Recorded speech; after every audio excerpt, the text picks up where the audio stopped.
Rebonsoir à tous. Alors ce soir, on a voyagé au Cambodge, en Thaïlande, au Vietnam, aux Philippines, en Birmanie avec Manon.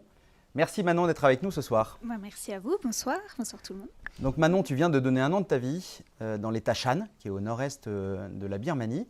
Est-ce que tu peux nous dire quelques mots en birman? Bon, ça va être ridicule à côté du vietnamien de Blandine, je préviens. Mingalaba Guillaume, Jamaname Manon, Mandale Mainete, Volontiers Laude, Temin Sabibila. Ce qui veut dire? Ce qui veut dire. Je me suis présentée, j'ai dit que j'habitais à Mandalay, que je travaillais en tant que volontaire et je t'ai demandé si tu avais fini de manger ton riz, qui est une question qu'on nous pose très souvent. Non, les nems nous attendent juste après et c'est vrai qu'on commence à avoir faim ici, mais peut-être vous aussi, mais vous avez la chance derrière de votre télé de pouvoir déguster tout en nous regardant. Tu connais l'association depuis très longtemps parce que tes parents parrainaient quand tu avais l'âge de 10 ans. Oui, et avec une filleule qui avait le même âge que toi. Oui, presque. On avait 2 ans d'écart. Donc tu as vu le parrainage pendant des années. Tu as évolué avec cette filleule. Maintenant que tu as passé un an sur le terrain, quelle est ta vision du parrainage? Est-ce qu'elle est la même qu'avant? Ce qui est chouette, c'est qu'elle a été complétée.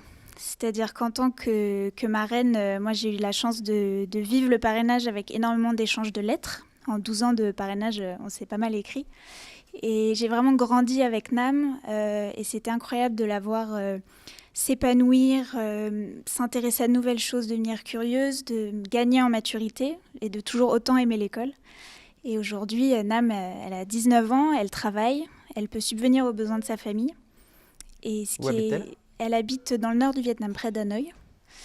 Et ce qui est assez fou, c'est que la dernière lettre qu'elle m'a écrite, elle me demandait de ne pas parrainer son petit frère, parce qu'en fait, la famille n'en a plus besoin, et qu'elle voulait que ce soit une autre famille qui ait la chance d'être parrainée pour avoir la chance qu'elle a eue.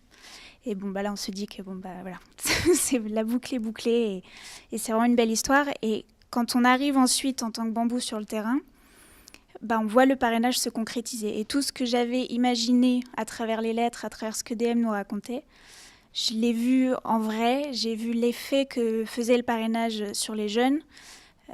Et au-delà du soutien financier qui est énorme, qui permet d'envoyer à l'école, moi ce que je trouve incroyable, c'est le soutien moral qu'apportent les parrains, notamment à travers les lettres. Et il faut savoir qu'en fait, l'enfant, il n'aura jamais l'argent du parrainage entre les mains. Le plus souvent, ça va être donné aux parents, ça va être donné aux responsables du foyer, qui vont le dépenser pour eux. Mais ça reste un peu abstrait dans la tête des enfants. Et donc, à partir du moment où ils reçoivent une lettre, où ils reçoivent une photo, encore mieux quand ils rencontrent les parents en vrai, là, on sent qu'il y a eu un déclic. Là, ils comprennent ce que c'est le parrainage. Et là, tout de suite, on le voit dans le contenu des lettres, dans leur motivation pour aller à l'école qui décuple encore plus. Et pour moi, vraiment, les lettres et le soutien, les encouragements des parrains qui sont là, qui disent « on croit en toi, peu importe tes envies, si tu donnes le meilleur de toi-même, tu vas y arriver », c'est 50% ou plus du parrainage pour moi.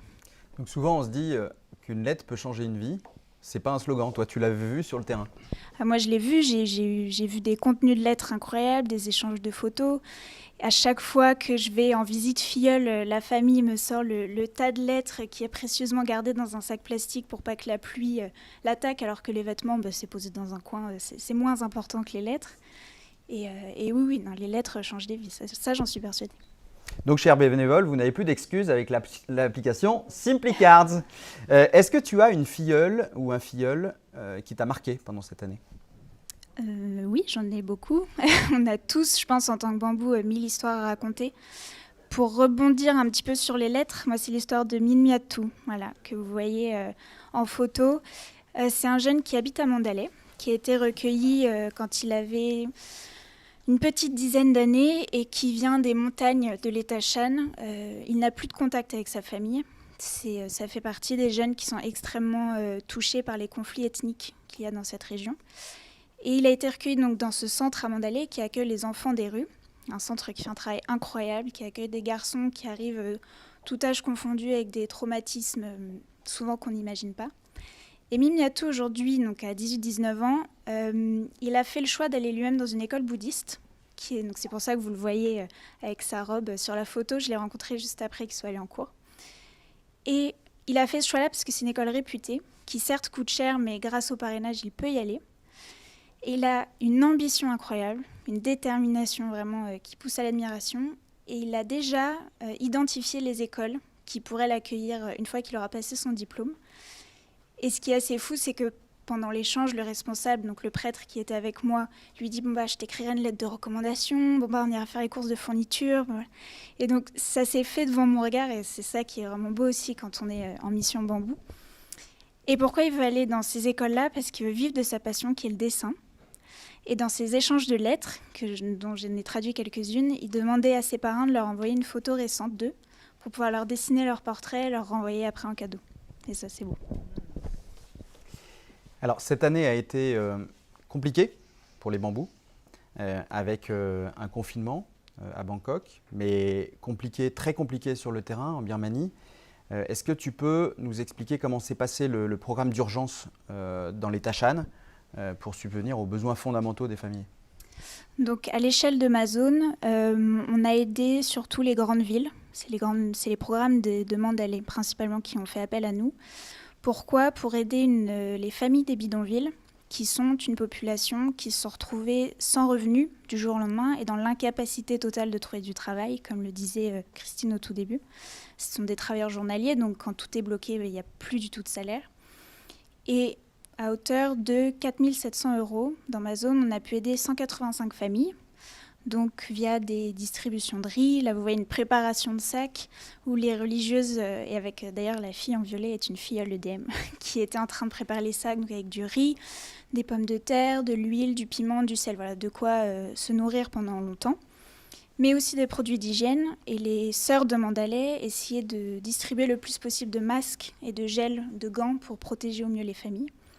Et ce qui est bien aussi, c'est que certains programmes ont pris l'initiative sans faire appel à ce projet d'urgence, mais en piochant dans la caisse de solidarité de leur programme. Donc, ce qui veut dire que le parrainage que vous envoyez sert aussi à répondre à ce genre d'urgence, parce qu'ils n'ont même pas eu besoin de la levée de fonds projet Covid d'EDM. L'école est fermée en Birmanie depuis le mois de mars. Oui. On sait que le parrainage permet à un enfant d'aller à l'école. Là, donc, dans cette phase, on l'espère, de transition, à quoi sert l'argent du parrainage concrètement? Alors il sert toujours déjà, il sert toujours. C'est simplement que les priorités ont changé. Forcément, avant, le critère, c'était pour parrainer un enfant, il faut qu'il aille à l'école. Aujourd'hui, on s'adapte et le parrainage permet à l'enfant et à sa famille de survivre en fait. Et donc, on parlait tout à l'heure du parrainage scolaire qui devient un parrainage social et c'est vraiment ça. Heureusement, l'argent arrive toujours sur le terrain aujourd'hui. Les responsables locaux sont incroyables, font un travail gigantesque pour que les filleuls accèdent toujours à ce parrainage. Mais typiquement, j'ai des sœurs qui ont certains filleuls bloqués très loin, qui ne peuvent pas entrer, et au lieu de leur envoyer l'argent, envoient directement des sacs de riz. Et donc aujourd'hui, ça va être en priorité la nourriture, des produits d'hygiène et aussi financer des soins médicaux, puisque en plus du Covid, là on arrive à la fin de la saison des pluies, et donc il y a une énorme vague de chikungunya qui touche presque tout le monde auprès des enfants. Et donc voilà, c'est devenu vraiment ça. Et ensuite, dès que la situation le permettra, on retrouvera un fonctionnement normal, entre guillemets, et ça sera à nouveau l'éducation la priorité. Donc on a des liens encore très réguliers avec tous les responsables locaux? Oui, presque tous, plus ou moins réguliers, parce que notamment certaines zones font qu'il n'y a pas de réseau, pas de connexion Internet. Mais malgré ça, les responsables trouvent toujours un moyen d'avoir un interlocuteur qui fera passer le message, et au bout de 3-4 personnes, le message arrive. D'accord. Alors Manon, tu es particulièrement courageuse puisque tu as décidé de repartir une année, de redonner un an de ta vie pour ces enfants en Birmanie. Là, tu es dans l'attente et de pouvoir repartir parce que les frontières sont fermées. On espère que tu vas pouvoir repartir bientôt. Quel est ton état d'esprit là, si tu repars demain? Bon, il y a beaucoup de frustration, hein. Je ne vais pas mentir. Je pense qu'on est beaucoup dans ce cas-là. Mais on se rassure tous les jours en se disant que l'argent arrive toujours aux enfants. Et l'état d'esprit dans lequel j'ai surtout pas envie d'être, c'est de me dire tous ces mois, toutes ces années de travail pour rien. Parce que je l'ai entendu, ce message-là, de certaines entreprises, d'associations. Des années de travail réduites à néant à cause de 6 mois de Covid. Et pas du tout, en fait, surtout pas. Il ne faut surtout pas se dire ça. Et il faut se dire au contraire que c'est maintenant que les populations ont besoin d'aide. Et comme je disais tout à l'heure, en fait, c'est une histoire de changement de priorité. On s'adapte, on va rebondir. On rebondit déjà d'ailleurs. Enfin, les responsables rebondissent. Croyez-nous, ils sont sur le terrain, ils se démènent pour les enfants. Et voilà, on va garder juste espoir et énergie et ça va aller. Merci Manon pour cette Merci. espérance. Bonne soirée.